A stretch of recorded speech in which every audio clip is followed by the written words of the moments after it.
UGC net yoga second paper हठ योग के ग्रंथ के अंतर्गत हम आज अध्ययन करेंगे योग बीज। योग बीज के बारे में हम समराइज करेंगे।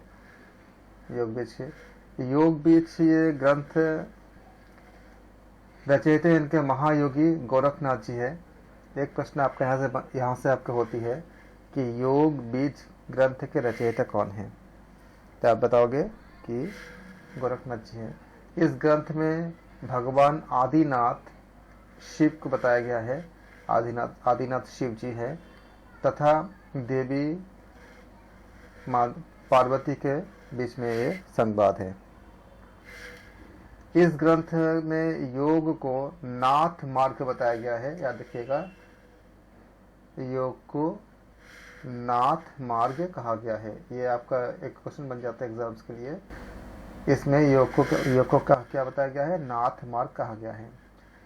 इसमें आत्मा की परिपूर्णता को दो भागों में या दो प्रकार से वर्णन किया गया है। पहली बात यह कि मन पर विजय का जो उपाय होती है उसको प्राणजय अर्थात प्राणायाम ही है। मन पर विजय का उपाय जो है वो प्राणजय यानी प्राणायाम है। 4 प्रकार के प्राणायाम सूर्यभेदी, उज्जाई, शिथिली, भस्त्रिका यह वर्णन किया गया है। इसके अलावा महायोग के बारे में याद रखेंगे। मंत्र योग, हठ योग, लय योग और राजयोग का योग बीज में वर्णन किया गया है। योग बीज के यहाँ से आपका जो क्वेश्चंस बनते हैं इसमें से एक या दो क्वेश्चन ऊपर का कंटेंट हो गया। महायोग क्या है? मंत्र योग, हठ योग, लय योग और राजयोग। और प्राणायाम कितना है आपका? सूर्यभेदी, उज्जाई, शिथिली और भस्त्रिका, ये 4 प्रकार के प्राणायाम हैं। महायोग के बारे में बताया गया है। और मन पर विजय यानी प्राण जय को प्राणायाम बताया गया है। प्राणायाम है मन पर विजय का आपका जो उपाय प्राणायाम है। 2 मत बहुत महत्वपूर्ण है। योग बीज के 2 प्रसिद्ध मत है। एक है मरकट मत, एक है काक मत। काफी क्वेश्चन योग बीज से जब प्रश्न पूछे जाते हैं तो इसमें से कुछ प्रश्न आते हैं। किसे कहते हैं मरकट मत? एक जन्म में योग सिद्धि प्राप्त करना मरकट मत कहलाता है। इसको आप कॉपी में लिखिए। मरकट मत का मतलब क्या होती है? एक जन्म में योग सिद्धि को प्राप्त करना योग बीज के अनुसार मरकट मत कहलाता है। दूसरा क्या है आपका? काक मत। काक मत क्या होते हैं? एक से अधिक जन्मों में अर्थात पुनर्जन्म में योग सिद्धि का प्राप्त होना काक मत कहलाता है।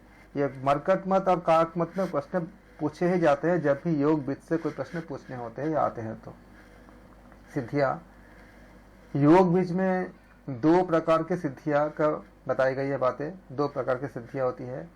एक है आपका कल्पित सिद्धियां और दूसरा आपका क्या है? अकल्पित सिद्धियां। कल्पित सिद्धियों के बारे में बात करेंगे। कल्पित सिद्धियां क्या है? साधना आदि द्वारा प्राप्त अनित्य सिद्धियां, ये कल्पित सिद्धियां होती है। साधना आदि द्वारा प्राप्त अनित्य सिद्धियां क्या होती है? कल्पित सिद्धियां होती है। अकल्पित सिद्धियां क्या होती है? आत्म साक्षात्कार द्वारा प्राप्त नित्य सिद्धियां।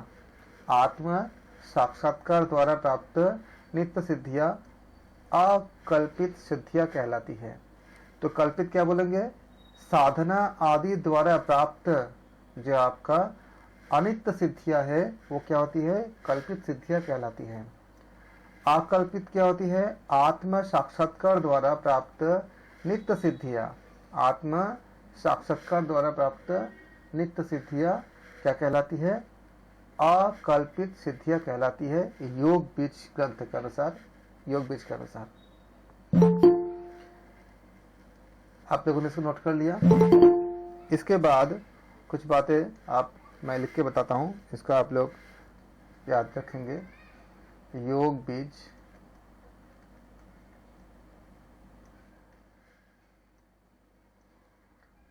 बीज में कुछ का फैक्ट्स यानी फैक्ट्स जो डेटा है उसका याद रखेंगे। इसमें श्लोक कितने हैं? श्लोक संख्या अगर पूछे जाएंगे तो श्लोक संख्या है इसमें 201। क्या देखिएगा, संवाद बताया आपको, शिव माता पार्वती और शिव जी के बीच का संवाद है। इसका समानता अगर देखेंगे तो योग शिखी उपनिषद के साथ इसका काफी समानता मिलती है। मतलब योग शिखी उपनिषद एक उपनिषद है, योग शिखी आप नहीं, आपका सिलेबस में है। तो यहाँ जो जो बातें बताई गई है ये सारे बातें योग शिखी नाम के एक उपनिषद है, जिसके जो लेसन्स है, जो उपदेश है, उसके काफी उपनिषद से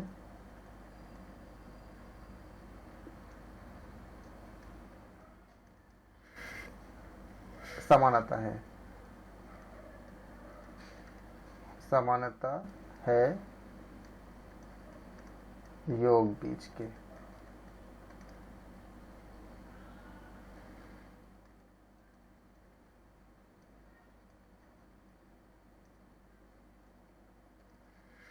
प्रश्न आने की संभावना कम है, लेकिन अगर आते हैं कि किस उपनिषद से ये समानता है तो आप बोलोगे योग शिखी उपनिषद के साथ।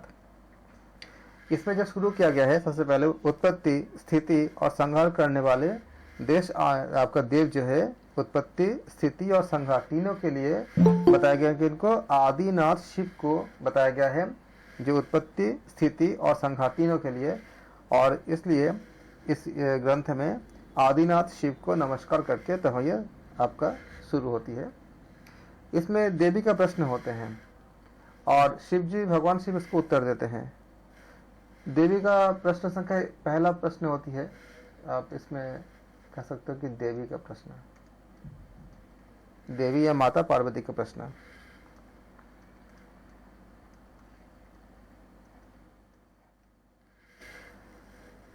तेरह प्रश्न है कुल मिलाकर के।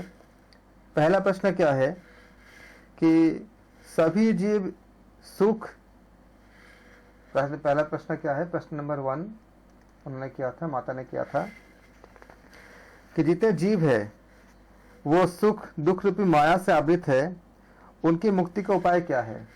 क्या क्या से आवृत है? सुख से आवृत है, या तो कोई सुखी होगा या फिर क्या हो जाएगा, सुख और दुखी है, सुखी और सुख और दुख, इससे क्या है, आवृत होते हैं जो प्राणी है। ये माया से आवृत है, तो जब ये माया से आवृत है तो उनकी मुक्ति का उपाय क्या है? माया से आवृत है, उनके मुक्ति का उपाय बताइए। उन्होंने अनुरोध किए भगवान शिव से कि मुक्ति का उपाय, जो लोग सुख और दुख से अपने मतलब माया से जो आवृत है, उनके मुक्ति का उपाय क्या है? ये पहला प्रश्न है। भगवान शिव कहते हैं इसके उत्तर में, क्योंकि माता पार्वती कहते हैं कि दुख जीव जो है वो सुख और दुख रूपी माया से आवृत है, तो उसका मुक्ति का उपाय आप बता दीजिए कृपा करके, हे भगवान शिव। वो मार्ग सभी सिद्धियों को प्राप्त कराने वाला है, और वो कौन सी मार्ग है जिससे जरा, मृत्यु और व्याधि नाश हो सकती है? तो भगवान शिव कहते हैं कि बंधन में जो जीव पड़े हुए हैं, जिस मार्ग से मोक्ष प्राप्त कर सकते हैं या जिस मार्ग से मोक्ष प्राप्त कर लेते हैं, वो मार्ग का नाम क्या है? नाथ मार्ग। ये आपको याद रखनी है। भगवान शिव कहते हैं नाथ मार्ग, यानी कि उसे कहा गया है सिद्धि मार्ग। ये पहला प्रश्न का आपका उन्होंने जवाब दिया। ब्रह्म का स्वरूप बताते हुए कहते हैं कि जो महत्वपूर्ण बात इसमें है, ब्रह्म का स्वरूप।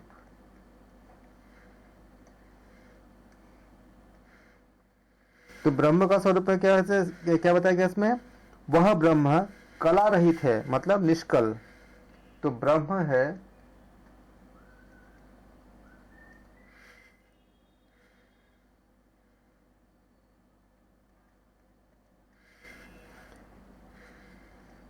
पहला क्या है? निष्कल यानी कला रहित। निर्मल, कोई भी मल से युक्त नहीं है, इसलिए ब्रह्म क्या है? निष्कल, निर्मल, शांत, सर्वातीत,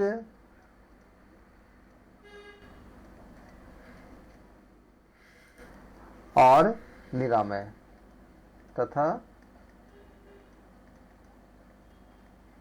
निरामय, जो पाप और पुण्य से आवृत होने के कारण जीव रूप में जाना जाता है।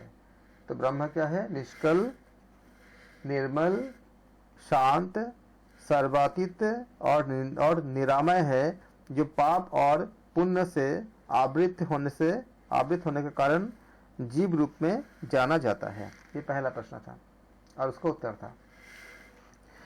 देवी का प्रश्न नंबर 2 थे। सेकंड क्वेश्चन, परमात्मा से वह जीव कैसे उत्पन्न हो गया? परमात्मा से जीव कैसे उत्पन्न हुआ?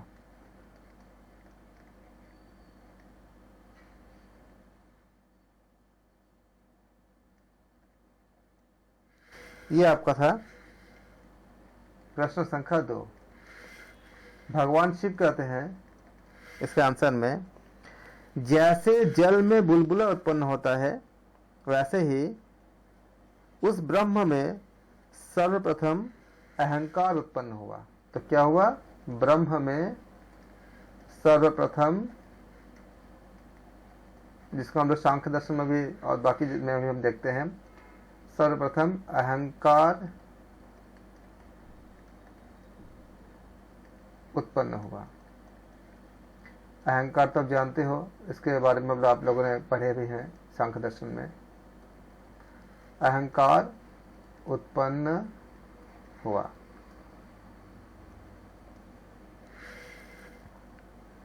ब्रह्म में सर्वप्रथम अहंकार उत्पन्न हुआ। उन्होंने कहा, भगवान शिव ने कहा, जैसे कि जल में बुलबुला उत्पन्न होता है वैसे ही ब्रह्म में सर्वप्रथम अहंकार उत्पन्न हुआ।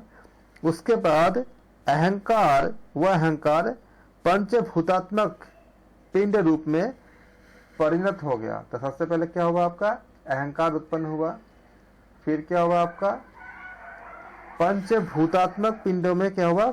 आपका परिणत हो गया। पंच भूतात्मक पिंड में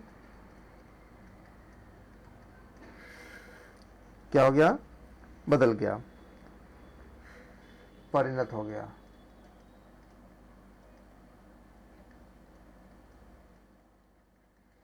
तो सबसे पहले क्या बताया गया है कि जैसे जल में बुलबुला उत्पन्न होती है वैसे ब्रह्म में सर्वप्रथम अहंकार उत्पन्न हुआ। उसके बाद अहंकार से पंचभूतात्मक पिंड बना, यह पिंड में परिणत हो गया। और वह पिंड 7 धातुओं, उस पिंड से क्या हुआ? वो पिंड 7 धातुओं और सत्व इत्यादि गुण से युक्त, क्या क्या बना उसमें? 7 धातु, 7 धातुओं और जो गुण इत्यादि होते हैं वो पिंड आपका पंचभूतात्मक पिंड में आया। उसके बाद 7 धातु में आया। उसके बाद क्या हुआ? सत्वगुण, रजगुण, तमोगुण यानी सत्वादि गुणों से युक्त हो गया। और फिर वह पिंड सुख दुख से सदा जुड़ा हुआ जीव की भावना से भी व्याप्त है, क्योंकि जीव में क्या होती है?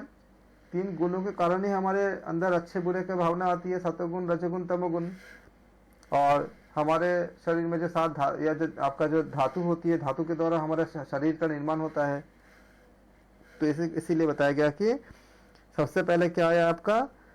जब अहंकार एक आपका उत्पन्न हुआ, अहंकार से क्या हुआ? पंचभूतात्मक पिंड उत्पन्न हो गया। उसके बाद उससे क्या हुआ? 7 धातु और सत्वगुण, रजोगुण और तमोगुण मतलब सत्व इत्यादि गुण उत्पन्न हुए। उसके बाद पिंड जब ऐसा गुण उत्पन्न हुए तो तमोगुण क्या देगा? दुख देगा। सतोगुण क्या देगा? खुशी देगा यानी सुख देगा। तो क्या हुआ? सुख और दुख से जुड़ा हुआ जीव क्या हुआ? भावना से भी व्याप्त हो गया, उनके अंदर भावना जागृत हो गया। और तब जब वह जीव काम, क्रोध, भय, चिंता, जरा मृत्यु, जागृत, स्वप्न, सुषुप्ति इत्यादि दोषों से मुक्त हो जाता है, तब वह शिव स्वरूप ही हो जाता है। लेकिन जब तक यह है तब तक वो शिव स्वरूप नहीं हो पाता। क्या क्या बताया गया है? जीव जब क्या होती है? काम, जीव जब काम, क्रोध, भय, चिंता, जरा मृत्यु, जागृत, स्वप्न,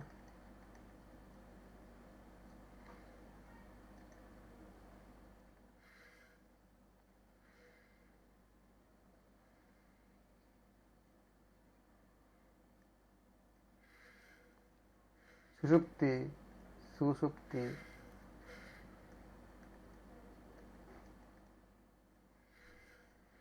इत्यादि दोषों से जब मुक्त हो जाता है, तब वह इत्यादि दोषों से मुक्त होने पर शिव स्वरूप हो जाता है। इसके बाद आया दोषों के निवृत्ति का मार्ग। दोषों के निवृत्ति का मार्ग क्या बताया? क्या है? उन्होंने बताया कि दोषों की निवृत्ति के लिए ज्ञान को भी उपाय मानते हैं, लेकिन परंतु योग से रहित ज्ञान मोक्ष को प्राप्त नहीं कर सकता, और न ही ज्ञान से रहित योग मोक्ष को दे सकता है। यानी कि मोक्ष पाने के लिए हमको ज्ञान की भी आवश्यकता, ज्ञान भी चाहिए और योग भी चाहिए। बिना योग के ज्ञान हमको मोक्ष नहीं हमें दे नहीं पाएगा, और बिना ज्ञान के योग भी हमें मोक्ष नहीं दे पाएगा। योग बीज के अनुसार संसार की उत्पत्ति अज्ञान से होती है, तो संसार की मुक्ति क्या होगी? ज्ञान से होना चाहिए। तो ये आपका अगला प्रश्न में बताते हैं देवी का, क्योंकि भगवान शिव कहते हैं ना क्वेश्चन नंबर 2 के आंसर में कि, और ये आपका इम्पोर्टेंट कंटेंट है एग्जाम्स के लिए भी, कि दोषों के निवृत्ति के लिए ज्ञान ही उपाय होते हैं, लेकिन योग से रहित ज्ञान और ज्ञान से रहित योग ये मोक्ष को नहीं दे सकता है, ये भगवान शिव कहते हैं। तो देवी का प्रश्न नंबर 3 क्वेश्चन में देवी पूछते हैं, क्वेश्चन नंबर 3 कि हे परम हे ईश्वर, संसार की उत्पत्ति आपने कहा कि अज्ञान से होती है। देवी प्रश्न करते हैं तीसरा प्रश्न में, प्रश्न नंबर 3 देवी का, कि संसार की उत्पत्ति अज्ञान से ही होती है, तो संसार की मुक्ति भी ज्ञान से होनी चाहिए। इसमें योग का क्या आवश्यकता है? क्योंकि अगर उत्पत्ति अज्ञान से होगी तो ज्ञान से फिर उसकी मुक्ति हो जानी चाहिए, तो यहाँ पे योग की क्या जरूरत है? भगवान शिव कहते हैं कि ये बात तो सही है, लेकिन जिसने यह जान लिया कि मैं केवल शिव स्वरूप वाला हूँ, तो क्या इतने ज्ञान मात्र से काम, क्रोध इत्यादि दोषों से मुक्त हो जाएगा?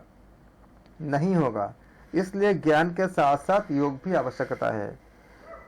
तो भगवान शिव ने क्या कहा कि अगर कोई खाली इतना जान ले कि मैं केवल शिव स्वरूप ही हूँ, इतना जानने से क्या उनको, इतना ज्ञान होने से क्या उस इंसान को काम, क्रोध इत्यादि जो हमें जो रिपु है, रिपु के दोष से मुक्त हो जाएगा? ये खाली ज्ञान ही सफिशिएंट नहीं है, इसके साथ साथ योग की भी आवश्यकता है। भगवान शिव के ये उत्तर आज के अगर युग से थोड़ा बात करेंगे, यहाँ पे हम इसको थोड़ा सा हमने आंसर हमें मिल गया हमको क्वेश्चन नंबर 3 का, लेकिन क्वेश्चन नंबर 3 का कितने रेलेवेंट आंसर भगवान ने दिए हैं और आज के युग में कितने कैसे प्रासंगिक है, खाली ज्ञान होना ही क्या सफिशिएंट होता है कि हम बुराई से छूट जाएंगे? क्या आप लोगों में से कोई जिनको इस बारे में कुछ बोलना चाहते हैं बोल सकते हैं माइक खोल के। क्या ज्ञान प्राप्त होने से संभव है कि हम बुराई से अपने आप को बचा लेंगे? नहीं सर, जब हम इम्प्लीमेंट करेंगे तभी सर, नॉलेज मिला के कोई फायदा नहीं, जब अपने आप में इम्प्लीमेंट करेंगे तभी वो सक्सेसफुल होगा। कोई उदाहरण? सर अब हमने भी पढ़ लिया है योग, पर अपने आप पे जब इम्प्लीमेंट करने की बारी आती है सर, तो इंसान ये हो जाता है ड्यूअल सिचुएशन में, मुझे करना चाहिए नहीं, अभी भी द्वंद्व है सर, अभी भी लाइफ में ऐसे नहीं अप्लाई बहुत कर पाते सर। जैसे सारे सर हाँ बताइए। सर जैसे मान लो ज्ञान तो हमें है पूरा, जैसे हमें क्रोध नहीं करना चाहिए, क्रोध हमारा शत्रु है जैसे, हम्म लेकिन इम्प्लीमेंटेशन हम योग से ही कर पाते हैं। जैसे मेडिटेशन करते हैं, योग करते हैं, तो धीरे धीरे हम अपने क्रोध पर कंट्रोल कर पाते हैं। बिल्कुल सही, आप लोगों ने भी दोनों ने बिल्कुल सही से एकदम बताया। और कोई बताना चाहेंगे? बिल्कुल सही एकदम है। कोई रियल लाइफ एग्जांपल दे सकते हैं जो बहुत मतलब साइंटिफिकली हो और जो अब मतलब बहुत इम्पैक्ट रियल लाइफ एग्जाम्पल है। बताइए। जैसे हम लोग कई जगह पढ़ते हैं, कई जगह चीजें देखते हैं कि मॉरल वैल्यूज होनी चाहिए, है ना, लाइफ में मॉरल वैल्यूज होनी चाहिए। बट हम लोग, जैसे मैं खुद कहीं ट्रैवल कर रहा था, तो एक प्रेग्नेंट लेडी थी, मैंने उसको रिलेट किया इसी चीज से। एक प्रेग्नेंट लेडी थी, तो उनका क्या था, वो खड़ी थी, मेट्रो में ही ट्रैवल कर रहा था, तो वो अंदर एंटर की और वो खड़ी रही। एक अच्छा खासा कॉलेज में पढ़ने वाला लड़का था, पूरा बुक लेके बैठा था जो भी था, ठीक है, तो वो चीज को आराम से वो बैठा रहा। वो लेडी अनकंफर्टेबल फील कर रही थी खड़े होने में, फिर भी वो बैठा रहा। तो यहाँ पे उसको उस नॉलेज को इम्प्लीमेंट करना चाहिए था, उसको ये चीज देखना चाहिए था, उसको मॉरल वैल्यूज उसको इम्प्लीमेंट यहाँ करना चाहिए था। ठीक है, आपके अंदर मॉरल वैल्यूज है, लेकिन आपने कहाँ शो किया? नहीं किया। बिल्कुल। अगर आप वहां तो दिखाते तो आपका दिखता ना कि आप कितने ज्यादा नॉलेजेबल है, या तो आपके अंदर कितनी मॉरल वैल्यूज है। बिल्कुल बिल्कुल। हम जैसे आप लोगों ने बताया अपने अपने अनुभव, और ये दिखाता है कि जैसे कभी कभी एग्जाम्स में अगर आते हैं, जैसे हमने देखते हैं कि अगर आपके हमें एग्जाम में अगर मॉरल वैल्यू के क्वेश्चन हमें मिल जाते हैं, तो हम में से मैक्सिमम लोग सही आंसर देते हैं। जैसे कुछ एग्जाम में पूछे गए थे कि अगर आप हाईवे में आप जा रहे हो, किसी बड़े एग्जाम में पूछे गए थे कि आप हाईवे में जा रहे हो और आपने देखा कि रास्ते में कोई ईंट पड़ी हुई है, तो आप क्या करोगे?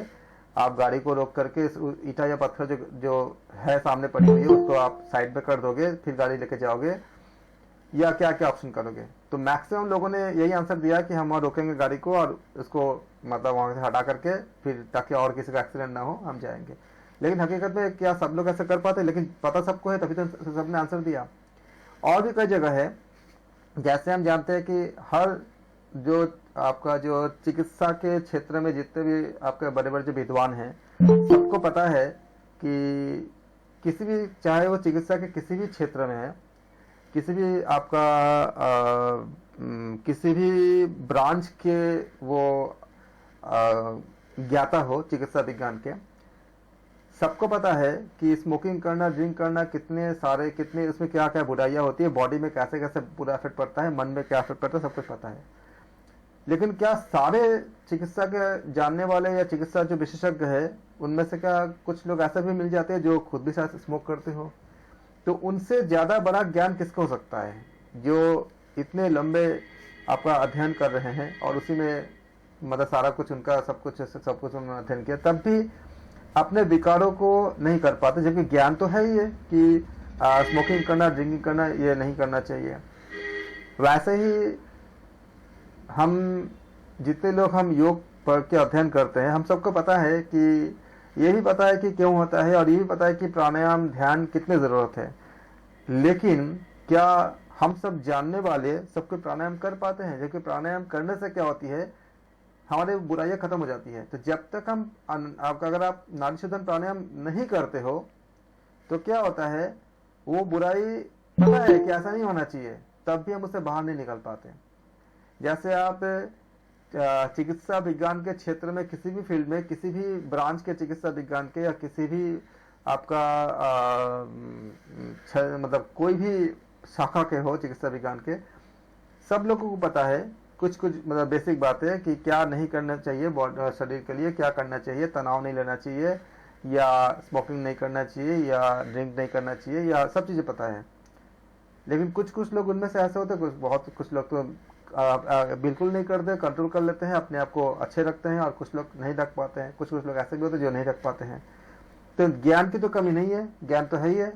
जो लोग नहीं रख पाते हैं वो क्या है, उन पर योग की कमी है। क्योंकि योग क्या करता है, आप जब अनुलोम विलोम करते हो तो आपके मन में, आप जानते हो कि हमारे मन ब्रेन के बारे में आप लोगों ने एनाटॉमी में सर ने पढ़ाए हैं अच्छे से, और बहुत अच्छे से आप लोगों ने पढ़े होंगे कि कई तरह के लोब्स होते हैं और इसके अलग अलग फंक्शंस होते हैं। और ध्यान बिंदु उपनिषद के जो हमने पार्ट 3 किया था, उसको आप बार बार देखना, आपको पता चल जाएगा कि इंटरनली कैसे काम करता है सब चीजें। ये ध्यान बिंदु उपनिषद के जो हमने पार्ट में हमने जो अध्ययन किया था, ये एकदम बहुत साइंटिफिकली एक्सप्लेन करता है विज्ञान के एंगल से कि क्या होने पर हम लोग किस जगह पे हम नकारात्मकता हमारे अंदर हावी होता है, और क्या क्या होने पर हमें हमारे अंदर सात्विक गुण हावी होता है। ये नेगेटिविटीज का निकाल के हम सत्वगुण में अगर कन्वर्ट करना चाहेंगे तभी हम अच्छे काम कर पाएंगे, और ये योग से ही संभव है। और अगर हमको ये पता ही ना हो कि हाँ अनुलोम विलोम करने से, नाड़ी शोधन करने से, या उज्जाई करने से, या शीतली प्राणायाम करने से हमें क्या होगा, तो हम करेंगे कैसे। एक तो है कि हम कर नहीं पाते, हम करेंगे कैसे, क्योंकि जानना भी जरूरी होता है।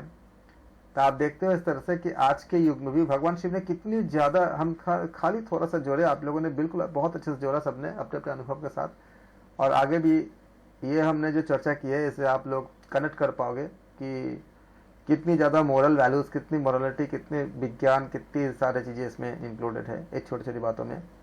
और माता ने प्रश्न इसलिए नहीं पूछे थे कि माता को जानना है, माता पार्वती और भगवान शिव उन दोनों को सब पता है, लेकिन खाली हमारे लिए, आपके लिए, ताकि आप लोग जान सके, इसके लिए उन्होंने पूछा था। और कितने अच्छी बात बताए हैं कि योग ज्ञान है लेकिन योग नहीं है तो भी मोक्ष नहीं मिलता, और उसका उल्टा भी अगर है तो भी मोक्ष नहीं मिलता। दोनों चाहिए तब मोक्ष मिलते हैं। और इसमें से प्रश्न पूछे जाते हैं, आप लोगों ने बहुत अच्छा जवाब दिया। ऐसे बाकी सभी लोग जवाब दीजिए, उससे क्या होगा, आपके अंदर खुलेंगे, आप अपने आप को एक्सप्रेस कर पाओगे और चीज़ों को भूलोगे नहीं, क्योंकि ऐसा तो भूल जाओगे। ये थोड़ी जो हमने डिस्कशन किया इससे आपको बहुत माइंड के गहराई तक जाएगा, ये भूलोगे नहीं। ये भी एक हमारा उद्देश्य था, ताकि आप भूलो ना, आप याद रखो। बहुत अच्छे बताया आप लोगों ने, धन्यवाद आप सबका। तो आपने देखा कि भगवान शिव ने क्या कहा कि ज्ञान के बिना अगर खाली योग होगा तो भी मोक्ष नहीं मिलेगा, और योग के बिना खाली ज्ञान होगा तो भी मोक्ष नहीं मिलेगा, दोनों आवश्यक है। इसलिए क्योंकि भगवान शिव ने कहा काम, क्रोध इत्यादि जो रिपु है, इस रिपु के दोष से मुक्त होना जरूरी होता है, और इसलिए योग भी जरूरी होता है। और ज्ञान होगा तभी हम योग कर पाएंगे, इसलिए ज्ञान के साथ साथ योग भी आवश्यक है। ये तीसरा प्रश्न था। माता पार्वती का चौथा प्रश्न है, यदि ज्ञान उस आत्मा का स्वरूप है, उसमें परिपूर्ण है, व्यापक है, काम, क्रोध इत्यादि दोष भी आत्मा के स्वरूप में भिन्न नहीं है, तो जिस कारण विवेकी व्यक्ति होते हैं, जिस कारण से विवेकी व्यक्ति का उन दोषों से सर्वथा मुक्त होना भी संभव नहीं होगा।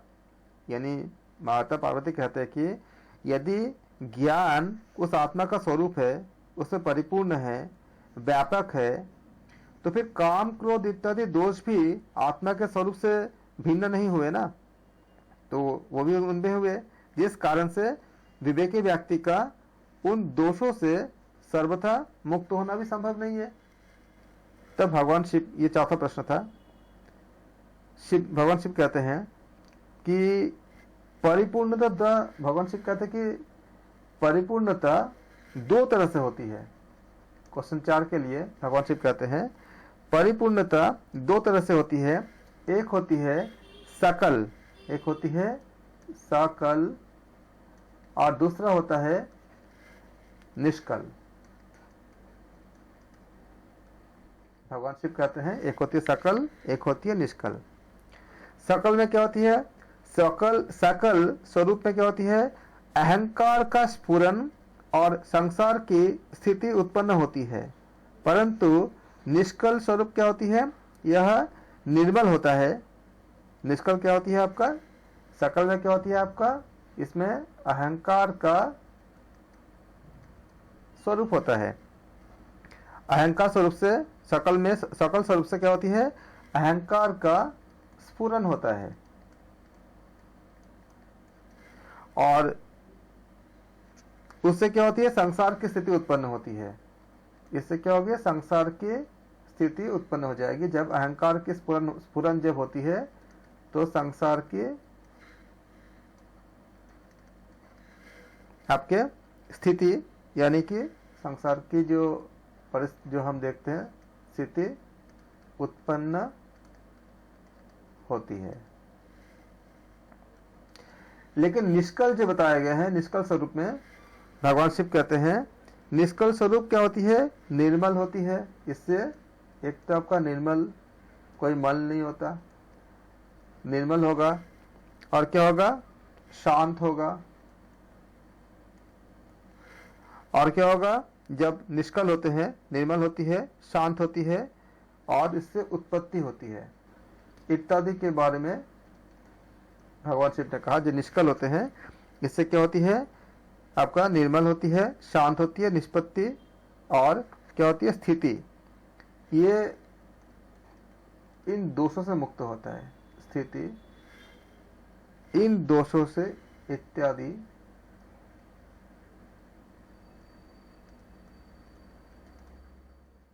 दोषों से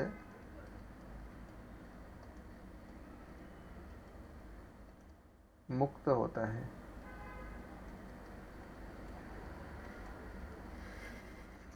तब याद रखना सकल और निष्कल क्या क्या भगवान शिव ने क्या कहा कि जो आपका निष्कल होती है वो निर्मल होती है, शांत होती है और निष्पत्ति शांत होती है, उत्पत्ति होती है और दोषों से रहित होता है। जो इंसान या जो व्यक्ति कह लीजिए, जो व्यक्ति इस अभेद ज्ञान का त्याग कर देता है वह सुख दुख और मोह में, जैसे अगर जब इस ज्ञान को अगर कोई नहीं लेगा तो उसमें उसमें उस इंसान के अंदर क्या आएगा?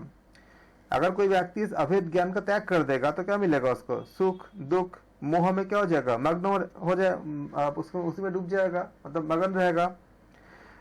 लेकिन परंतु जो इस अभेद ज्ञान से युक्त होते हैं, जिसको पता है इस अभेद ज्ञान का, तो उसका क्या होगा? उसका यह स्थिति नहीं होगा। ये चौथा प्रश्न के उत्तर में भगवान शिव ने कहे कि जो व्यक्ति इस अभेद ज्ञान को नहीं लेगा यानी त्याग कर देगा, वही इंसान सुख दुख मोह में इत्यादि में डूबा रहेगा यानी मग्न रहेगा।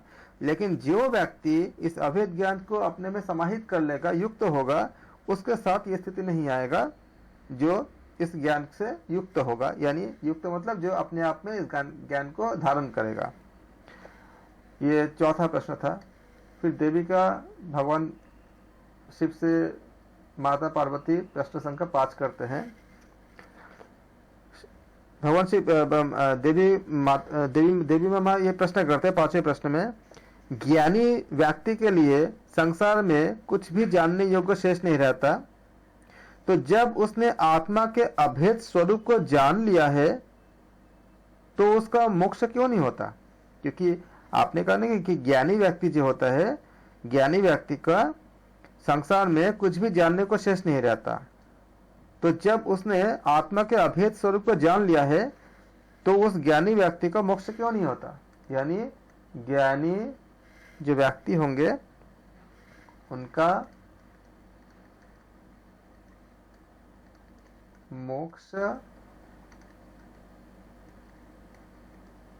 क्यों नहीं होता? जबकि उनके जानने के लिए कुछ भी शेष नहीं है, उसने आत्मा के स्वरूप को जान लिया है। जबकि एक ज्ञानी व्यक्ति उसने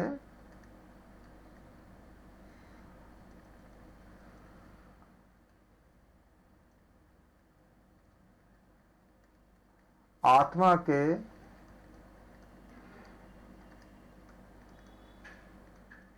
स्वरूप को जान लिया है। यह माता पार्वती का प्रश्न था।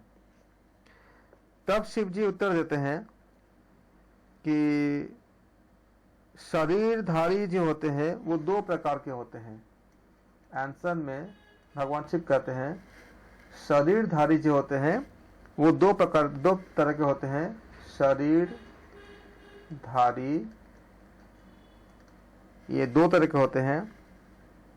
हम इसको ऐसे कर सकते हैं कि एक टेबल के फॉर्म में बना सकते हैं।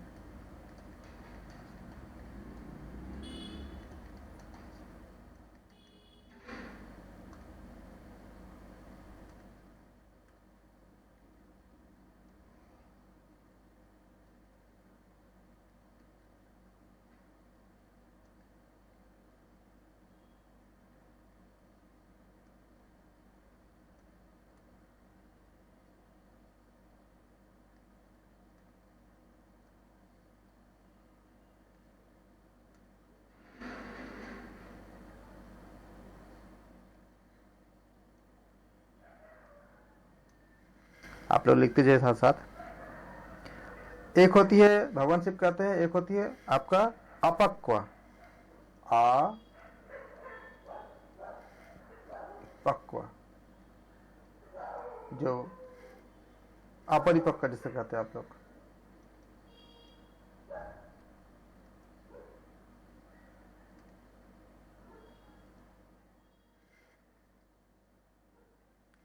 ये क्या होती है? जो अपक्व होते हैं वो योग से हीन होते हैं। और एक होती है आपके परिपक्व।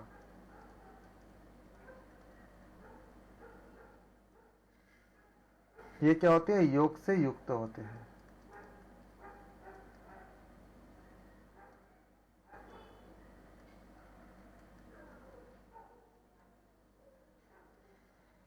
तो शरीरधारी जो होते हैं भगवान शिव कहते हैं पांचवें प्रश्न के उत्तर में शरीरधारी दो तरह के होते हैं। एक होती है अपक्व यानी योग से हीन।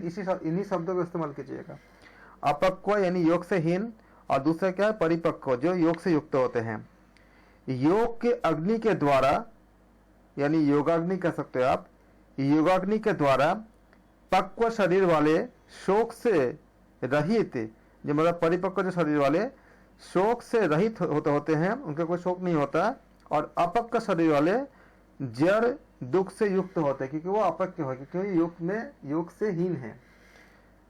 तो प्रश्न ये था कि ज्ञानी व्यक्ति के लिए संसार में कुछ भी जानने योग्य शेष नहीं होता। तो जब आत्मा के अभेद स्वरूप को जान लिए हैं तो मोक्ष क्यों नहीं होता? तो भगवान शिव कहते हैं कि जो शरीरधारी होते हैं दो तरह के होते हैं। एक होती है अपक्व, एक होती है परिपक्व। जो अपक्व होते हैं वो उनके पास योग नहीं होता, और जो परिपक्व होते हैं वो योग से युक्त होते हैं।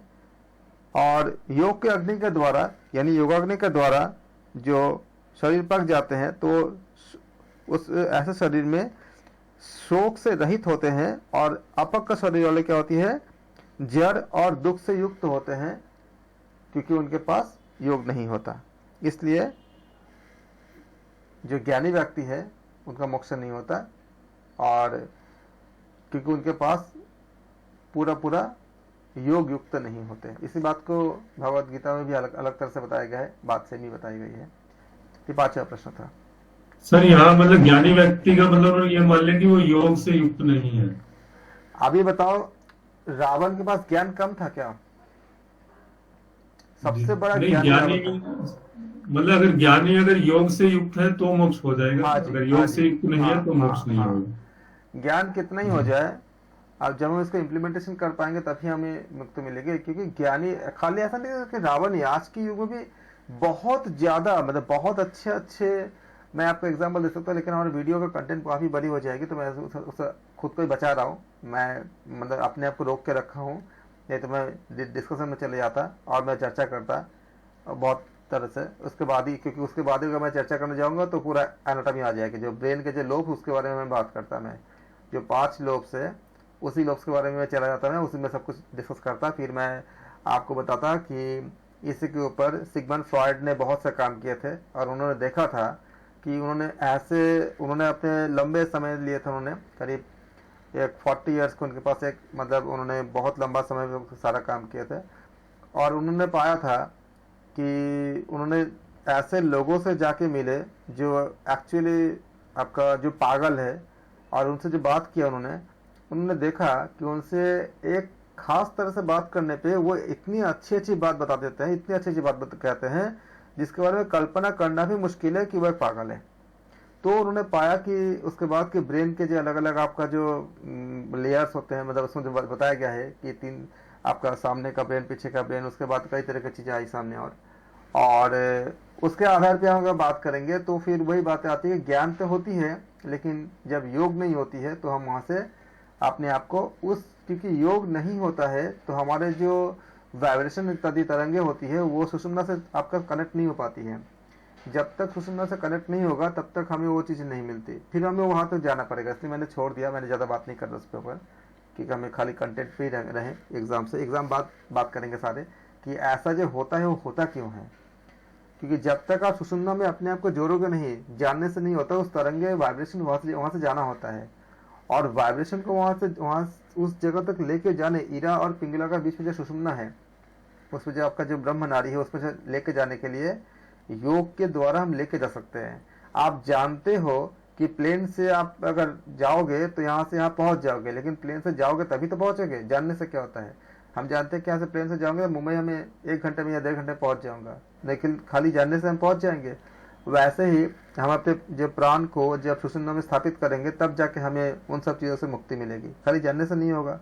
तो वो स्थापित करने के लिए हमें योग की क्रिया करने पड़ेंगे और इसके बारे में मैं बोलूँगा तो ये सब चीज़ें मुझे समझा के पूरा डिटेल में मैं खुद भी चाहता बोलने के लिए, लेकिन मैं बोल नहीं रहा हूँ क्योंकि हमें एग्जाम्स के लिए अपने आप को फोकस करनी है। क्वेश्चन नंबर 6 में बताए गए हैं, देवी माता का प्रश्न था क्वेश्चन 6 में, योगी लोग किस प्रकार का व्यवहार करते हैं और हमें उनके साथ किस प्रकार से अपने आचरण यानी व्यवहार करने चाहिए, उनका देहवसन किस प्रकार होता है, किस तरह से होती है। प्रश्न नंबर 6 में देवी पूछते हैं कि योगी लोग किस तरह से आचरण करते हैं, और यही बात अर्जुन ने भी पूछा था भगवान कृष्ण से कि स्थितप्रज्ञ लोग क्या होते हैं, कैसे काम करते हैं, कैसे उठते हैं, कैसे बैठते हैं, कैसे चलते हैं, कैसे बिहेव करते हैं, उनका लक्षण क्या है। आप पढ़ना तो आपको अच्छे से दो भगवत गीता में आपका जब आप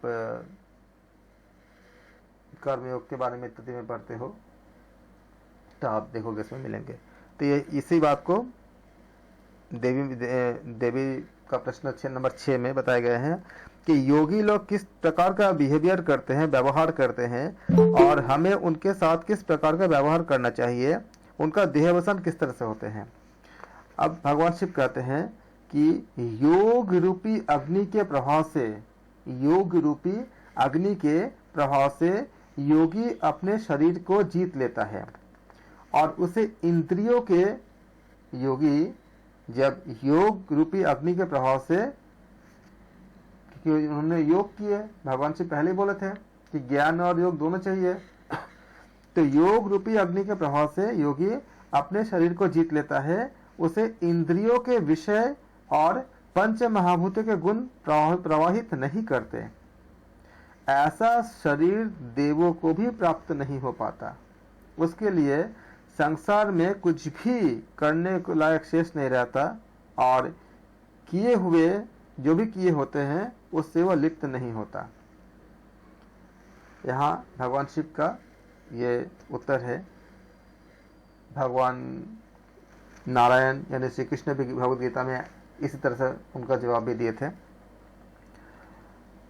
और यहाँ तो हम बता नहीं रहे कि एक्चुअली ये जो स्थिति उत्पन्न होती है, यहाँ खाली एक बताया गया कि उस योगी को योग रूपी अग्नि के प्रभाव से, इस लाइन को अंडरलाइन कीजिएगा, योग रूपी अग्नि के प्रभाव से शरीर को जीत लेता है। अर्थात क्या हुआ योग रूपी अग्नि, अग्नि मतलब क्या, जो अज्ञानता को नष्ट करती है, वो ज्ञान के द्वारा और योग के उपयोग करके उस इंद्रियों के विषय और पंच महाभूत के गुण प्रभावित नहीं करते। क्यों नहीं करते? क्योंकि बहिर्मुखी नहीं हो पाते। हमारे इंद्रिया जब बहिर्मुखी होती है तभी वो नकारात्मकता की तरफ जाती है, और जब आप अंतर्मुखी होते हो यही इंद्रिया रहती है, क्या नेगेटिविटी आती है? चलो मैं आपको एक एग्जांपल देता हूं। आप खुद सोचो, जब भी आपके अंदर या हमारे अंदर काम, क्रोध, लोभ, मोह इत्यादि होता है तो उस समय हमारे कोई ना कोई इंद्रिया बाहर की ओर ज्यादा इंटरेक्शन करती है। सोच के देखो, होता है कि नहीं होता है? कोई कुछ दृश्य देख लिए, कोई किसी का बातें सुन लिया, कहीं पे कुछ न्यूज चैनल पे कुछ देख लिया, सब बाहर की तरफ। लेकिन जिस समय आपके इंद्रिया अंतर्मुखी होती है, अंतर्मुखी करते हो, सिर्फ भगवत भावना रहती है। अंतर्मुखी कब होता है? एक पल के लिए अपने आप का जूम कीजिए, सोचिए, इमेजिन कीजिए, आप किसी मंदिर में गए हो और आपने भक्ति पूर्वक, श्रद्धा पूर्वक आप प्रणाम कर रहे हो, सर झुका रहे हो, और आप देखोगे जिस समय आप सर को झुकाते हो अपने आप आपके होठ बंद हो जाते हैं और आंखें बंद हो जाती है, अपने आप होती है। उस समय आप मुंह खोल के आप नहीं करते, ऐसा मुंह बंद हो जाती है और आंखें बंद हो जाती है, आप बात भी नहीं करते। और भक्ति भाव रहेगा तो आपका कान जो है बाहर खाली कुछ जो आवाज होगा ना उसको एक शोर मानेगा, उसको रिएक्शन नहीं देगा, उसको मीनिंग को इंटरप्रेट नहीं करेगा कि बाहर का आवाज का मीनिंग क्या है, जो भी कोई बातें कुछ बोल रहे हैं। यानी कि सारे के सारे जो सेंसेस होती है, जो इंद्रिया होती है, वो उस समय के लिए अंतर्मुखी हो जाती है। आपकी आंखें बंद हो गई, आप बंद आंखों से महसूस कर रहे हो, देख रहे हो। आपके अगर आप भक्ति भावना से रखे हो, मतलब अगर आपके अंदर काफी भक्ति है, श्रद्धा है, इसीलिए श्रद्धा भक्ति को मैंडेटरी कहा गया है, तो आपके कान सुनना ही नहीं चाहेगा, बाहर की कुछ सुनेगा ही नहीं, आवाज आएगा उसको इंटरप्रेट नहीं करेगा, ब्रेन उसको प्रोसेसिंग नहीं करेगा। आपके आंखें बंद है, आपके आवाज जो कान है वो अंतर्मुखी है, आपके होठ बंद है, आप कुछ बोल नहीं रहे हैं, बोलना नहीं चाहोगे, बोलोगे नहीं, भूल ही जाओगे, आपका एकदम मन, मतलब वो जगह पे आओगे नहीं कुछ बोलना है। अगर आपके अंदर श्रद्धा भक्ति है तो उस टाइम में कभी नोटिस किया, कभी भी कोई नेगेटिविटी हावी हो पाई है? कभी नहीं होता, कभी हावी नहीं हो पाता। ये काम, क्रोध, लोभ, मोह जो होती है उस टाइम एकदम शांत हो जाता है, कभी हावी नहीं हो पाता। वो हावी कब होता है? जब हमारे सेंसेस बाहर की तरफ होती है, हमने आंखें खोल लिया, कान बाहर की तरफ एक्टिव है, ये सब चीजें। इसीलिए कहा गया कि जब योगी अग्नि के प्रभाव से अपने शरीर को जीत लेता है, यानी अंतर्मुखी हो जाता है। अंतर्मुखी शब्द का इस्तेमाल नहीं किया यहाँ पे, यहाँ बताया गया कि योग रूपी अग्नि के प्रभाव से योगी अपने शरीर को जीत लेता है। तो शरीर को जीत लेना का मतलब ये होती है, और इंद्रियों के विषय और पंच महाभूतों के गुण से प्रभावित नहीं होता। तो प्रभावित कब नहीं होगा? जब वो अंतर्मुखी हो जाएंगे। हालांकि यहाँ पे अंतर्मुखी शब्द का प्रयोग नहीं किया गया है, खाली ये बताया गया है कि उसे इंद्रियों के विषय और पंच महाभूतों के गुण से प्रभावित नहीं होता या प्रभावित नहीं करते उसको। ऐसे शरीर देवों को भी प्राप्त नहीं होते, क्योंकि देव एक भोग योनि है। सत्वगुण के अच्छे पुण्य का कारण आपको जो मिला है वो भोग कर रहे हो, वहां आप कर्म नहीं कर सकते हो। इसलिए आप लोग कभी डाउट मत होना, कोई कभी कंफ्यूज मत होना कि ये बात तो कहा गया कि देवता के लिए भी अप्राप्य है, देवता के लिए भी देवता भी आपका नहीं पा सकते। क्यों बताया जाता है? देवता एक भोग योनि है जो उत्तम कर्म के कारण मिलती है। वहां जाके आप कोई कर्म नहीं कर पाते हो। जैसे कि मान लो एग्जाम्पल के तौर पे, अगर आप मतलब दिल्ली में, मुंबई में जो जहाँ पर है वहाँ आपका अपना बिजनेस है, अपने जॉब है, नौकरी सब कुछ है, वहां आप अर्निंग कर पा रहे हो।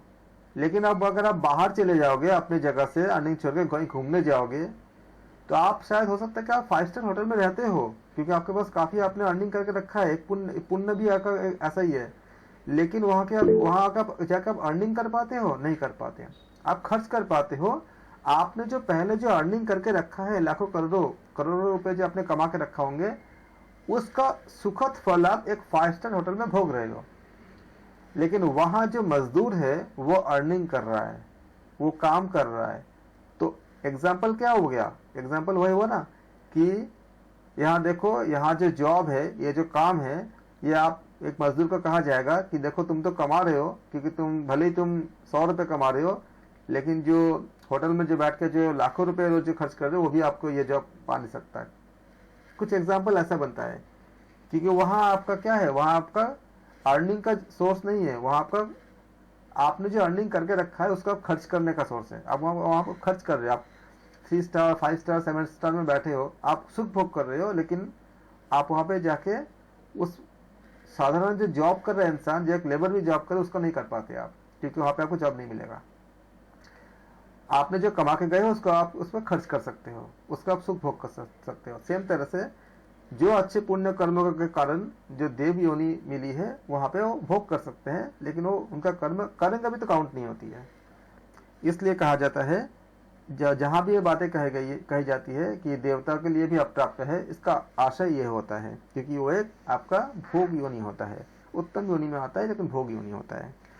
इसीलिए बताया गया कि अग्नि रूपी अग्नि के योग रूपी अग्नि के प्रभाव से योगी अपने शरीर को जीत लेता है। प्रश्न नंबर 6 के लिए भगवान शिव कहते हैं, योग रूपी अग्नि के प्रभाव से योगी अपने शरीर को जीत लेता है, उसे इंद्रियों के विषय और पंच महाभूतों के गुण प्रवाहित नहीं करते, और ऐसा शरीर देवों को भी प्राप्त नहीं होता। उसके लिए संसार में कुछ भी करने को शेष नहीं रहता, और जो कुछ करता है उससे वो लिप्त भी नहीं होता। ये आपका जो सेकंड क्वेश्चन था देहावसन वाला, उसका आंसर कौन सा सेकंड क्वेश्चन? इसी में जो देहावसन किस प्रकार होता है? परमात्मा से जीव कैसे उत्पन्न हो गया, ये देवी का प्रश्न था। द्वितीय प्रश्न था परमात्मा से ये जीव कैसे। प्रथम प्रश्न क्वेश्चन 6 में सर 2 क्वेश्चन उन्होंने बोले ना। अच्छा, क्वेश्चन 6 में देहावसन किस प्रकार होता है उनका, यही हुआ ना, उनका देहावसन किस प्रकार होती है, वो अपने किसी से लिप्त नहीं होते, वो खाली शरीर को, इस समय उनका मृत्यु नहीं है, बोलते इसको, उनका शरीर उन्होंने त्याग दिया, उन्होंने शरीर छोड़ दिया, ये कहते हैं उनको। जब तक उनको रहना होता है संसार में, कुछ भी पाने के लिए उनको शेष नहीं होता। जब उनको एक बस कर्तव्य के रूप में रहते हैं, और जब उनको शरीर छोड़ने होते हैं वो छोड़ देते हैं। एक आम इंसान जो शरीर के प्रति जो मोह होता है वो नहीं होता उनको। जब उनको वो समय आती है, वो बहुत इच्छा से कहते हैं इसको कि उनको वो तकलीफ नहीं होती। जो एक आम तकलीफ क्यों होती है, शरीर क्यों नहीं छोड़ना चाहता, क्योंकि उसका अपने कर्मों के प्रति या किसी चीज के प्रति लगाव होता है। तो उनको कुछ लगाव होता ही नहीं है, जहां भी रख दो। तो इसलिए वो शरीर को क्या करते हैं, त्याग करते हैं। वो उनको मृत्यु नहीं बोलते, उनको बोलते शरीर को, इसको हम लोग कहते हैं ना, शरीर उन्होंने रख दिया, ऐसा कहते हैं जो महापुरुष लोग होते हैं, यानी शरीर को त्याग कर दिया, तो ऐसे बोलते हैं। उनको ऐसा नहीं कहते कि उनको मृत्यु हो गया। और भी होते हैं, इसके व्याख्या में अभी हम जान ही रहे। शरीर को त्यागने का हम ये बाद में कभी व्याख्या करेंगे कि एक्चुअली जो शरीर को हम शरीर को त्यागना क्यों नहीं चाहते, हम क्यों चाहते थोड़ा सा और जी ले, इसके बारे में हम व्याख्या करेंगे। और योगी लोगों को ऐसा चीजें क्यों नहीं आवश्यकता होती है, लेकिन इसमें यहाँ नहीं करेंगे, क्योंकि हम खाली आज कोशिश कर रहे हैं कि इसको समाप्त करने के लिए। हम इसकी व्याख्या हमें याद दिलाइएगा, हम इसको व्याख्या कहीं और करेंगे कि ऐसा क्यों होता है कि अभिनिवेश इत्यादि जो होती है, ज्ञानी से ज्ञानियों को भी क्यों होता है, खाली योगी को क्यों नहीं होता, इसके बारे में हम चर्चा करेंगे। किसी और समय मुझे याद दिलाइएगा, हम चर्चा करेंगे। देवी का प्रश्न संख्या 7, मरने के बाद ज्ञान से युक्त व्यक्ति की क्या गति होती है। 7वां प्रश्न में, 6ठा प्रश्न हो गया। 7वें प्रश्न में कहते हैं कि मरने के बाद जब आपका मृत्यु हो जाती है, तो मरने के पश्चात ज्ञानी व्यक्ति, मरने के बाद ज्ञान से युक्त व्यक्ति की क्या गति होती है। तो भगवान शिव कहते हैं कि मरने के पश्चात ज्ञानी व्यक्ति पुण्य और पाप रूपी फल को प्राप्त करते हैं। पुण्य, क्योंकि ज्ञानी है वो, तो क्या होगा,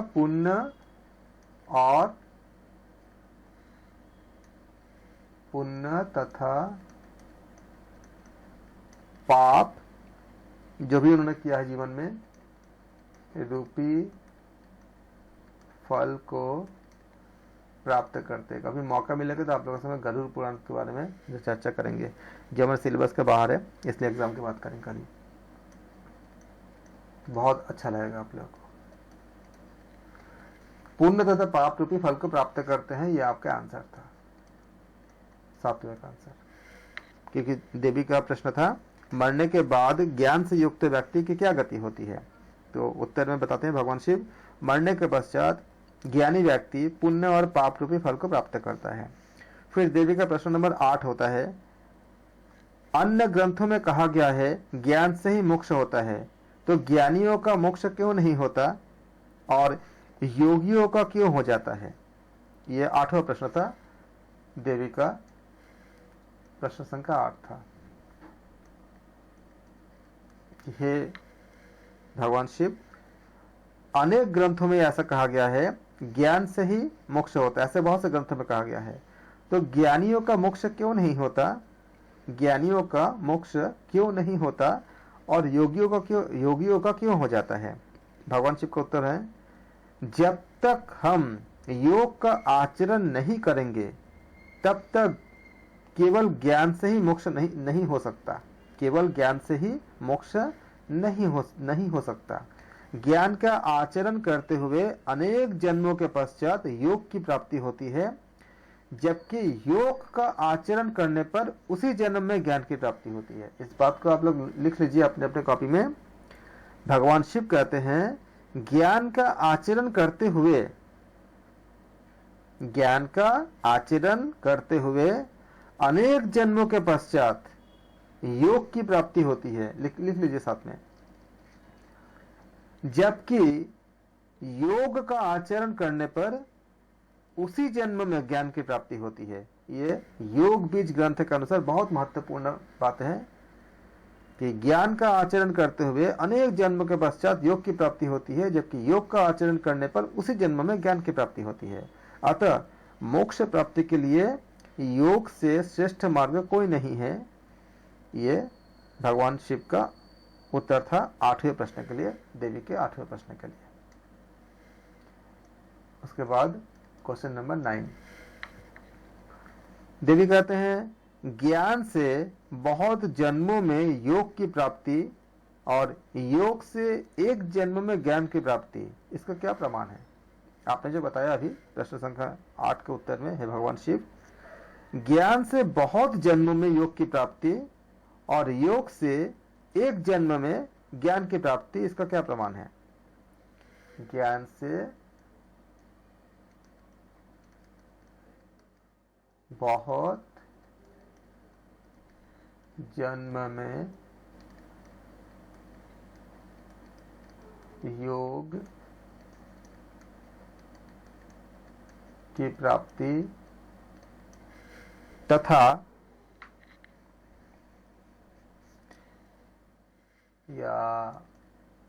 तथा योग से एक जन्म में,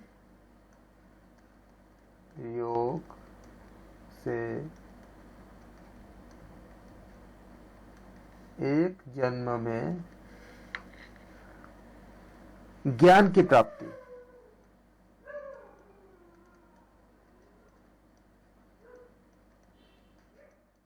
का क्या प्रमाण है।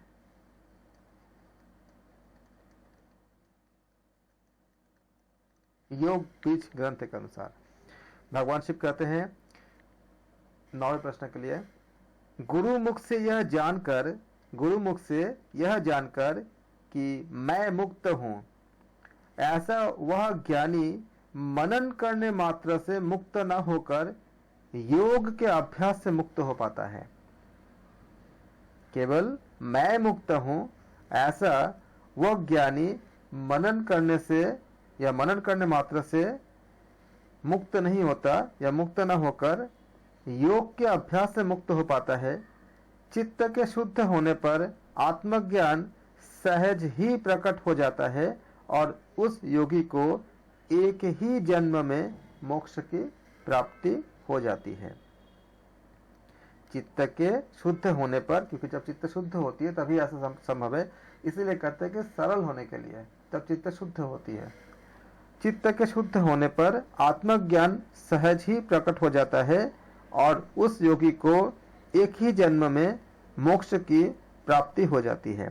अतः योग से अधिक पुण्य फलदायी, स्थिर और सूक्ष्म संसार में कुछ भी नहीं है। योग से अधिक पुण्य फलदायी, स्थिर और सूक्ष्म संसार में कुछ भी नहीं है, ये भगवान शिव कहते हैं। इसलिए आप लोग योग करना शुरू कर दो, क्योंकि योग करोगे तब जाके धीरे धीरे होगा। ज्ञान तो चाहिए, ज्ञान तो आप लोग ले ही रहे हो, योग भी शुरू करो, प्राणायाम रोज करो, तब बहुत मंगल होगा, बहुत कल्याण होगा। देवी का प्रश्न नंबर 10, देवी का 10वां प्रश्न, योग क्या है? योगाभ्यास किस प्रकार किया जाता है या किस प्रकार होता है? योग से किस फल की प्राप्ति होती है?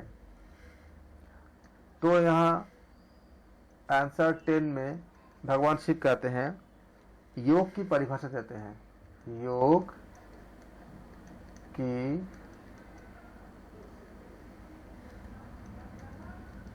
परिभाषा योग बीज के अनुसार।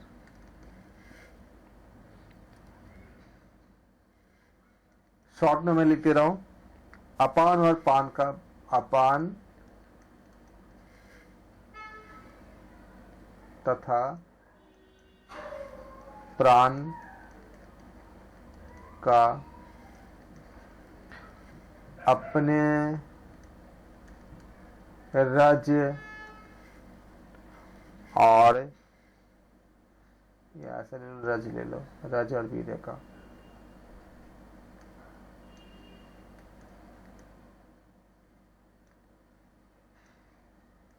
रज और वीर्य का, सूर्य और चंद्रमा का,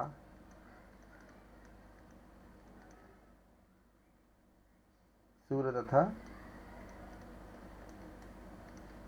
चंद्रमा का, जीवात्मा और परमात्मा का।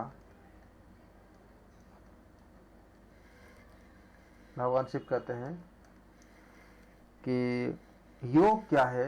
उन्होंने कहा कि अपान तथा प्राण का, रज और वीर्य का, सूर्य तथा चंद्रमा का, जीवात्मा तथा परमात्मा का, इन सब का संयोग योग कहलाता है। इन सब का संयोग योग कहलाता है।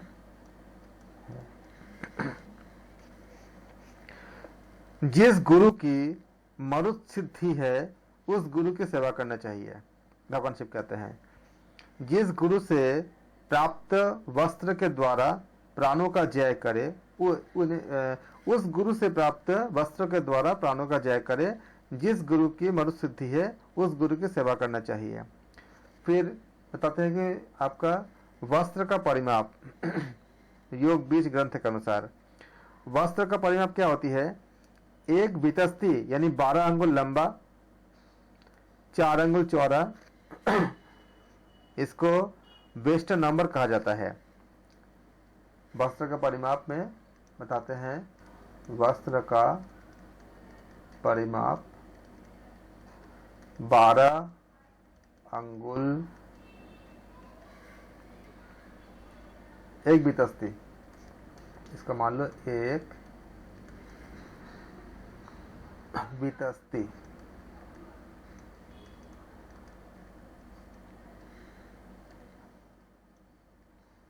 बारह अंगुल लंबा होता है और 4 अंगुल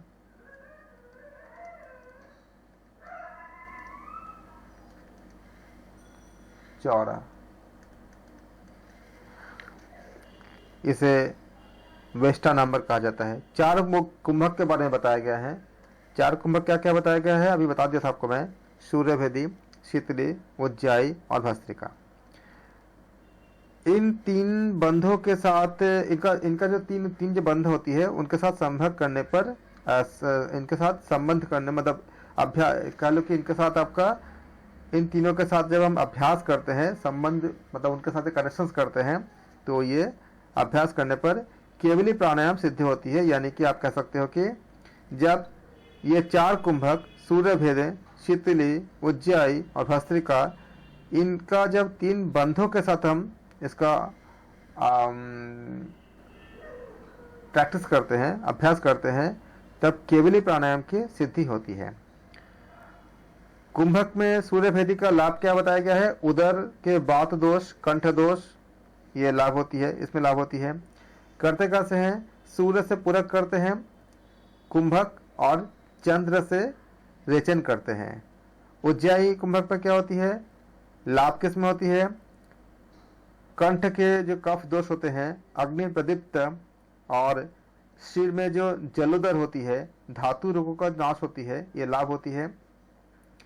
प्रक्रिया में जो आप पहले भी पढ़ चुके हो, दोनों नाड़ियों से पूरक कुंभक और ईरा से क्या होती है, हम लोग पहले दोनों नाड़ी से हम करते हैं, पूरक करते हैं, और फिर हम रोकते हैं, कुंभक करते हैं, और फिर ईरा से क्या करते हैं, हम लोग इसको रेचन करते हैं। और फायदा लाभ क्या होती है? अभी जो हम उज्जाई करते हैं तो योग बीज के अनुसार कंठ के कफ दोष, अग्नि प्रदीप्त, सिर जलोदर और धातु रोगों का नाश होता है। शीतली से लाभ क्या होता है? योग बीज के अनुसार पित्त और ज्वर का नाश होता है। इसकी प्रक्रिया के लिए कहा गया कि मुख से पूरक करेंगे जो आप जानते हो, फिर कुंभक करेंगे और नाक से आप रेचन करेंगे।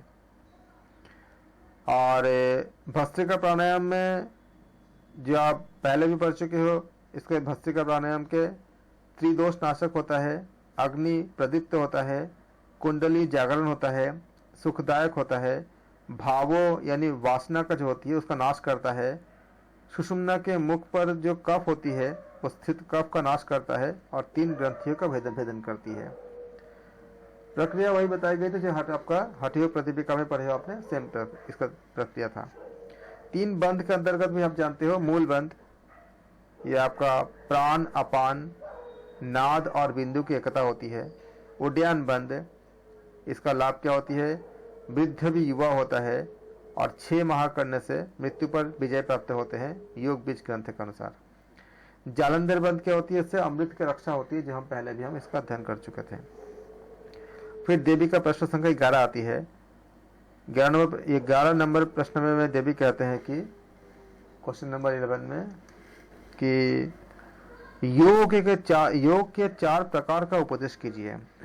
भगवान शिव कहते हैं इसमें क्या है? मंत्र योग, जो हम पहले बात कर चुके हैं। मंत्र योग क्या होती है? हकार के बहिर्गमन और सकार के अंत प्रवेश। इस प्रकार जीव हमेशा या सदैव हंस का जप करता रहता है।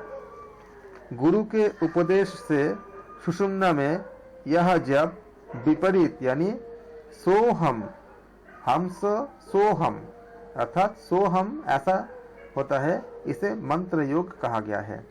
फिर हठ योग, हकार से सूर्य और ठकार से चंद्र कहा जाता है, इन दोनों के संयोग को हठ योग कहा जाता है। और फिर लय योग, जीव के क्षेत्र और परमेश्वर को क्षेत्र कहा गया है, इन दोनों की एकता को लय कहा जाता है, ये लय कहा गया है। राजयोग, रजस और रेतस के संयोग को राजयोग कहते हैं। प्राण और अपान संयोग होने पर चारों योग सिद्ध हो जाते हैं, और इसको भगवद गीता में भी आपने देखा है कि अपान वायु और प्राण वायु के एकीकरण पे जब एकाकार होती है तब योग सिद्ध होती है। भगवद गीता में भगवान श्री कृष्ण भी कहते हैं। देवी का प्रश्न संख्या 12 होता है। क्वेश्चन नंबर 12, काक और मरकट मत के बारे में उपदेश कीजिए, क्या दोनों की गति एक समान होती है? भगवान शिव कहते हैं आदिनाथ के द्वारा ये कहे गए हैं, ये एक महामार्ग है, ये वस्तु तो एक ही होता है, जन्म के भेद से यह 2 प्रतीत होता है। मरकट मत जो हमने अभी शुरू में कहा था, एक ही शरीर में योगाभ्यास के द्वारा लंबे काल में सिद्धि प्राप्त होती है। काक मत पूर्वकृत कर्मों के प्रभाव से पश्चिम द्वार के मार्ग से सिद्धि की प्राप्ति तुरंत हो जाती है। पूर्वकृत काकमत में क्या होती है? पूर्वकृत कर्मों के प्रभाव से पश्चिम द्वार के मार्ग से सिद्धि की जो प्राप्ति है वो तुरंत हो जाती है काकमत में। और मरकट मत क्या होती है आपका? एक लंबे काल में सिद्धि प्राप्त होती है।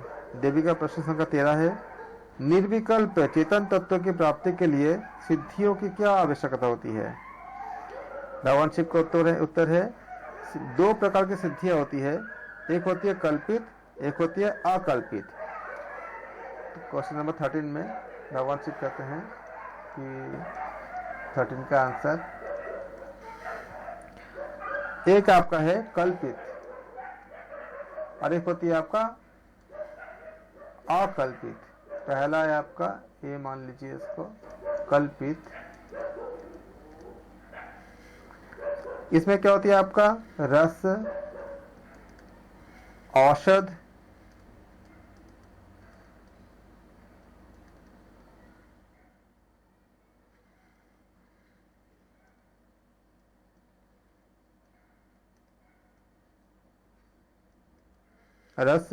औषध, क्रिया, काल, मंत्र तथा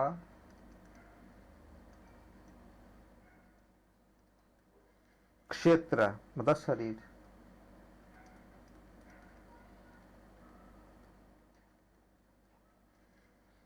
इत्यादि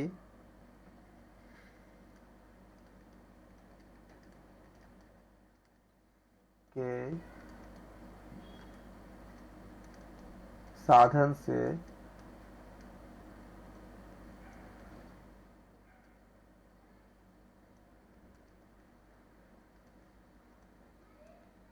प्राप्त होती है। एक इसमें आपका कल्पित होती है और बी से सेकंड क्या बताया गया है? अकल्पित।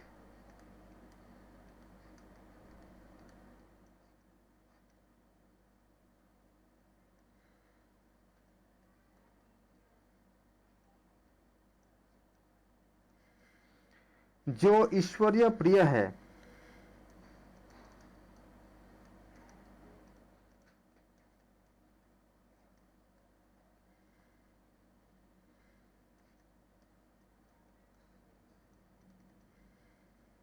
या ईश्वर प्रिय कह सकते हो आप, इसको ऐसे कर लो, जो ईश्वर प्रिय है, जो मनुष्य ईश्वर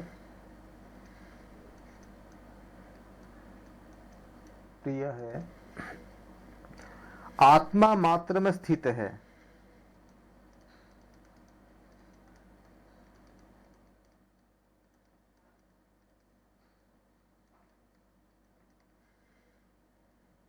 उन्हें अनेक सिद्धियां प्राप्त हैं।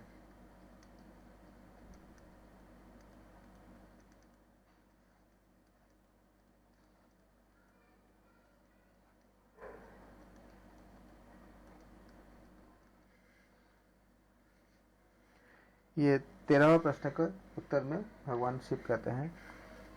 और यहाँ तक इस बुक में इस पुस्तक में योग बीच में जो एग्जाम के पॉइंट ऑफ व्यू से जो इम्पोर्टेंट जितने भी फैक्ट्स है हमने चर्चा कर लिए।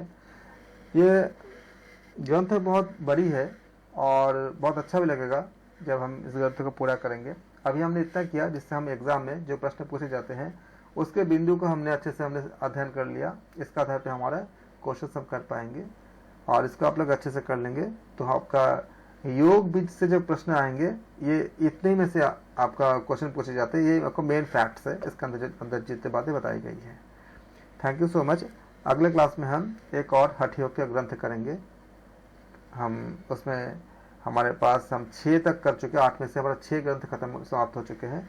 2 ग्रंथ और है, उसका हम करेंगे। धन्यवाद।